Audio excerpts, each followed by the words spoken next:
Hi friends, welcome to Bharathi home food. இன்றைக்கி நம்ம உருளைக்கிழங்கு வறுவல் எப்படி செய்கிறதுன்னு தான் பார்க்க போகிறோம். இந்த வறுவல் சாதம், சாம்பார், ரசம், தயிர் இதுக்கெல்லாம் நல்ல ஒரு காம்பினேஷனாக இருக்கும். வாங்க எப்படி செய்கிறதுன்னு பார்க்கலாம். இப்போது நான் ஒரு 6 மீடியம் சைஸ் உருளைக்கிழங்கு எடுத்திருக்கேன். இதை நீங்கள் தோல் சீவி செய்கிறதா இருந்தாலும் செய்யலாம், அப்படியே செய்கிறதா இருந்தாலும் செய்யலாம். நான் இன்றைக்கி தோல் சீவாமல் வட்டமாக இது போல் நல்லா மெலிசாக வெட்டி எடுத்துக்கிட்டேன். இப்போ இதை நல்லா தண்ணியில் கழுவிட்டு தண்ணியை நல்லா வடிச்சிக்கோங்க. நீங்கள் தண்ணியை நல்லா வடிச்சிட்டு வறுவல் செஞ்சால் தான் வறுவல் நல்லா இருக்கும். அடுத்து அடுப்பை பற்ற வச்சு ஒரு பேன் வச்சுக்கிறேன். பேன் சூடாகி வந்ததும் இந்த வறுவலுக்கு தேவையான எண்ணெய் சேர்த்துக்கிறேன்.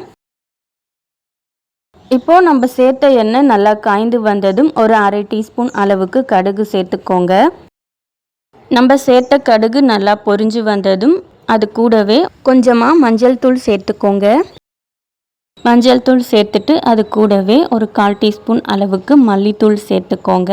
அடுத்து ஒரு 1/2 டீஸ்பூன் அளவுக்கு குழம்பு மிளகாய் தூள் சேர்த்துக்கோங்க. அடுத்து இது கூடவே கொஞ்சமாக பெருங்காயத்தூள் சேர்த்துக்கோங்க. இது எல்லாம் சேர்த்துட்டு கடைசியாக இந்த வறுவலுக்கு தேவையான உப்பு சேர்த்துக்கோங்க. இப்போது நம்ம சேர்த்த மசாலா எல்லாத்தையும் கருகி போகாமல் நல்லா சிம்மிலே வச்சு நல்லா கலந்து விட்டுக்கோங்க. இது போல் நல்லா கலந்து விட்டுட்டு நம்ம வெட்டி வச்சுருக்க உருளைக்கிழங்கை இதில் சேர்த்துக்கலாம்.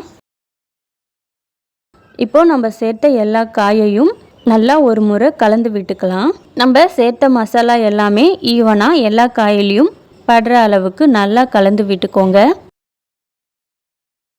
பாருங்கள், இது போல் நல்லா கலந்து விட்டுட்டு இது கூட ஒரு கைப்பிடி அளவுக்கு கருவேப்பிலையை நல்லா கழுவி சேர்த்துக்கோங்க.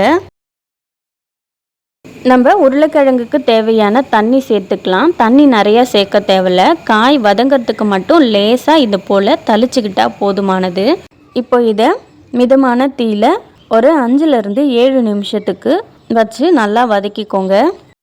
நீங்கள் ஓப்பன்லேயே வேக வச்சுக்கிறதா இருந்தால் வேக வச்சுக்கோங்க, இல்லைனா இது போல் மூடி போட்டும் வேக வச்சுக்கோங்க.